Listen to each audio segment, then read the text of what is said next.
เมตตาเจโตวิมุตติยา กรุณาเจโตวิมุตติยา มุทิตา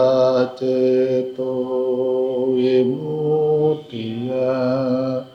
อุเบกขาเจโตวิมุตติยา สัมเบสัตตา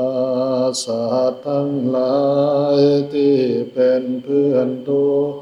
เกิดแก่เจ็บตายด้วยกันทั้งหมดทั้งสิ้นอเวราหนตุ อย่าได้มีเวรต่อกันและกันเลยอาภัยาปัชชาหุตตุจงเป็นสุขเป็นสุขเถิดอย่าได้พยาบาทเบียดเบียนซึ่งกันและกันเลย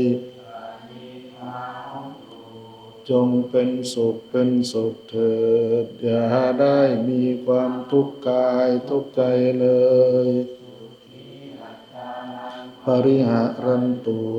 จงมีความสุขกายสุขใจรักษาตนจากทุกภัยทั้งสิ้นเถิด